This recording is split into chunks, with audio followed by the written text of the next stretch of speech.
Hello Twin Flames, and welcome to this week's reading. We start with the intimacy card. So yeah, a bit full on, but there we are, straight in with the intimacy.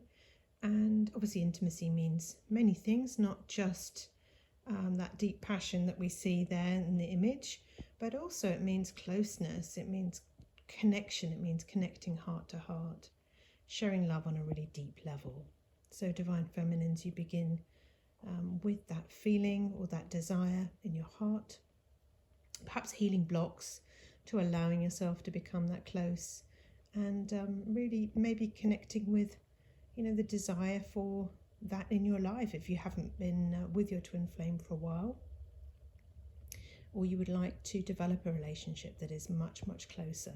So of course, intimacy is part of your union, it's part of your connection to love. So it's good that that's coming up this week. Let's see what comes next. Next card we have is love. So loving unconditionally, unselfishly, and with no limitations. And that's really absolutely part of healing intimacy too, isn't it? It's coming to a place where you love yourself unconditionally, where you have absolutely no conditions on yourself, on how love feels about you, that you know you are completely lovable in every single way, despite any experience you may have had, any thoughts you may have had, or any behavior or situations you may have had in your union. So your heart is filled with love, or is filling up with love, and that's going to feel really, really good. So let's move to the next card. And this week we've got a really happy trio of cards for the Divine Feminine. We've got romance showing up too. So you've got all the ingredients to make your union feel light and loving and close and connected this week. It's really beautiful. So enjoy that twirling around with your twin flame. If you're not presently with your twin flame, you can still romance yourself. You can still have unconditional love. You can still have intimacy. It's all between you and God, you and love. So go on a date with your twin flame, or if your twin flame isn't currently present, take yourself out. Where would you like to go? What would you like to do? What feels really good to your heart? So now let's take a look at the Divine Masculine energy. And we see the first card here is toxic addictions. A little bit different. Substances, behaviours used to numb out, drugs, sex, gambling, alcohol. So yeah, I mean, that might tie in as well with intimacy. Maybe intimacy's been used as a numbing out mechanism in the past. Perhaps there's been an unhealthy connection there that's coming up for healing. And of course, when we're feeling lonely, when we're feeling separate from love, when we're feeling hurt or heartbroken, sometimes we do turn to these behaviours to try and numb it out, to try and feel better about life. So Divine Masculines are working through that. That's a really, really good sign. It's just time to love yourself unconditionally and to fill up those spaces within your heart where there feels like there's been a lack, some sort of void, some sort of space within where there's emptiness or loneliness or abandonment. So all the best working through that this week. The next card we have is the planning card.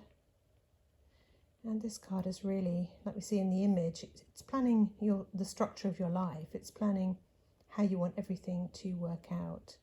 It's planning what you desire to attract and taking all the steps needed to make that happen. And planning is a really important part. It's about putting your desires down and making them concrete and turning them into action steps. Everything happens bit by bit. So Divine Masculines, you are currently reviewing and assessing and seeing what needs to happen to move everything forward.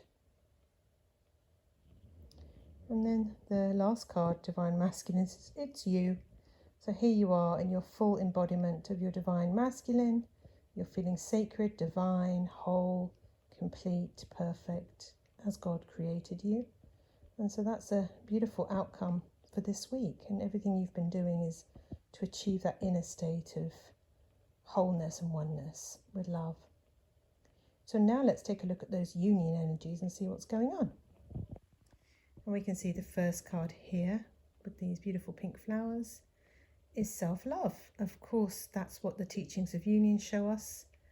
They show us self-love, how to do that properly, how to do that in a way that we can build upon it and grow there and develop there. And the card says, show me how to love myself, show me how to take care of the inner child, show me how to be kind within. When you step into self-forgiveness, so much can change on the outside. So as you love yourself, you provide that love in a safe container for your union, and then your twin flame can step forward in that love, in that energy, and offer that there. Without that container being filled up with love, you're not going to receive the kind of love you're looking for in your union. So it's a task to fill up that space with love so that you and God, you and your union are one. You're taking responsibility. So next card is travel. This is a nice card to come up because it shows talking about life purpose, and it's demonstrating that it involves traveling. So maybe there's some movement coming for you. Also, there's a laptop. So yeah, maybe if you're not traveling physically with your body, maybe you're traveling with your mind. Maybe you're chatting with people around the world. Maybe you're connecting with information in different places, or opening up to new horizons. And there is a lot to explore, and there's a lot to explore within the teachings. And then the last card we have here is surrender to success. Yeah, there's a really positive feeling to the reading this week. It feels like you're really moving into new, beautiful energy, and it says you are ready to experience abundance. Don't look back at previous roadblocks or difficulties. Leap into an exciting new world of possibilities. So everything is opening up this week, so enjoy that, and I'll see you in the next reading. Bye for now.